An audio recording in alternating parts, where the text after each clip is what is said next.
छत्तीसगढ़ में नक्सलवाद अब अपने कमजोर दौर में पहुंचता दिख रहा है। सुरक्षा बलों की लगातार कार्रवाई और बड़े माओवादी नेताओं के आत्मसमर्पण से नक्सली नेटवर्क कमजोर हुआ है। पूर्व मुख्यमंत्री भूपेश बघेल ने कहा कि नक्सलवाद पर नियंत्रण की नींव उनकी सरकार ने रखी थी। उन्होंने बताया कि हमारी नीति विकास, विश्वास और सुरक्षा थी, जिससे बस्तर में जनता का विश्वास भी जीता गया। नक्सलवाद को समय सीमा में खत्म करना संभव नहीं है।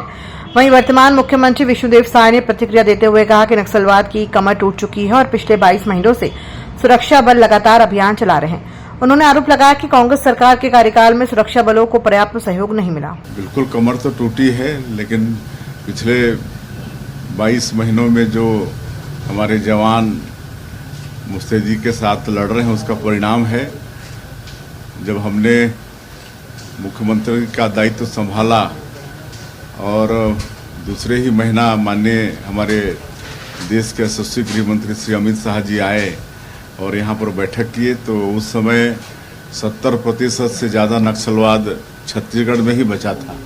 बाकी थोड़ा सा जो पड़ोसी राज्य हैं, 6-7 राज्य, वहाँ पर था। अगर वो अच्छा से 5 साल सहयोग किए होते तो जो अन्य प्रदेशों में नक्सलवाद बची थी, उस तरह से यहाँ भी बचते, भारी मात्रा में नक्सलवाद यहाँ पर नहीं बचता। ये हमारी योजना थी, जिसके कारण से जो विश्वास, विकास और सुरक्षा की योजना हम लोगों ने किया था, और उसके कारण से वहाँ के आदिवासियों के, वहाँ के निवासियों के, वहाँ के पत्रकार, वहाँ के व्यापारी, वहाँ के जवान, सबका विश्वास हमने जीता। और इस कारण से नक्सलवाद पीछे हटा। उसकी जल जंगल जमीन की जो समस्या थी, उसको लाखों परिवार को हमने वन अधिकार पट्टा दिया। सरगुजा मतलब अबूझमाड़ में भी पट्टा वितरण किया गया। सामूहिक जो दावे हैं उसके पट्टे दिए गए, उसके ऋण माफी किया गए, उसकी शिक्षा, स्वास्थ्य, रोजगार की सब व्यवस्था की। तो ये विश्वास हम लोगों ने जीता। इस कारण से नक्सल में भर्ती बंद हो गया और इसी कारण से धीरे धीरे कमजोर होते गया और करीब 600 गांव हमने खाली करा दिया। और वही नीति के कारण से आज नक्सलवाद की कमर। पूर्व मुख्यमंत्री भूपेश बघेल दिल्ली दौरे पर रवाना हो गए हैं। वे संगठन सृजन की बैठक में शामिल होंगे। भूपेश बघेल ने बताया कि इस दौरे के दौरान संगठन सृजन के तहत ऑब्जर्वरों से मुलाकात होगी। संगठन के नेता सी वेणुगोपाल समेत अन्य नेताओं को ऑब्जर्वरों के रूप में नियुक्त किया गया है। इसके अलावा उन्होंने कहा कि जिलाध्यक्षों की सूची जल्द ही जारी की जाएगी। मातर भी है और भाई दूज है, सबकी बधाई और शुभकामना। आज संगठन सृजन के तहत जितने भी ऑब्जर्वर हैं उनकी मुलाकात होगी। जीएसओ के वेणुगोपाल और जीएस इंचार्ज सचिन पायलट के साथ सारे ऑब्जर्वर की बैठक होगी। सीनियर लीडर की भी बैठक उनके साथ होगी, रायशुमारी होगी। और उसके बाद फिर एक आध और मीटिंग होगी हाईकमान से, और उसके बाद फिर सूची जारी होगी। पूर्व मुख्यमंत्री भूपेश बघेल ने छत्तीसगढ़ में एसआईआर की तैयारियों और उससे जुड़े राजनीतिक मसलों पर टिप्पणी की है। भूपेश बघेल ने कहा कि निर्वाचन आयोग अपनी स्वतंत्र भूमिका खोता जा रहा है और एसआईआर जैसे मामलों में राजनीतिक दलों के साथ संवाद करना आवश्यक है। उन्होंने सवाल उठाया कि एसआईआर किसके लिए किया जा रहा है, लोकतंत्र के लिए या केवल किसी विशेष प्रजातंत्र या समूह के लिए। भूपेश बघेल ने ये चेतावनी दी है कि यदि किसी एक दल का प्रभुत्व बढ़ा तो रूस और चीन जैसे हालात उत्पन्न हो सकते हैं। उनका ये भी कहना था कि वर्तमान में चुनाव आयोग केंद्र सरकार के अधीन एक विभाग बनकर रह गया है, जो कि उसकी स्वतंत्रता और निष्पक्षता पर सवाल उठाता है। सबसे बड़ी बात यह है, निर्वाचन आयोग अपनी पहचान खो दिया है। एसआईआर कर रहे हैं तो यहाँ के जितने राजनीतिक दल हैं उनकी बैठक करनी चाहिए थी। किसके लिए कर रहे हैं भाई? प्रजातंत्र के लिए कर रहे हैं, लोकतंत्र के लिए कर रहे हैं। लोकतंत्र तो वजूद किससे है? सारे राजनीतिक दलों से। यदि एक ही दल हो तो फिर चीन जैसे, रूस जैसी स्थिति बन जाएगी। तो ये निर्वाचन आयोग है, वो आयोग नहीं रहा, तो भारत वो केंद्र सरकार के अधीन एक विभाग जैसे विभाग। छत्तीसगढ़ के कबीरधाम जिले के थाना चिल्फी इलाके में पुलिस ने मुखबिर की सूचना पर कार्रवाई करते हुए टाटा ट्रक से 51 पैकेट अवैध मादक पदार्थ गांजा बरामद किया। बरामद गांजे की कुल मात्रा 52 किलोग्राम है।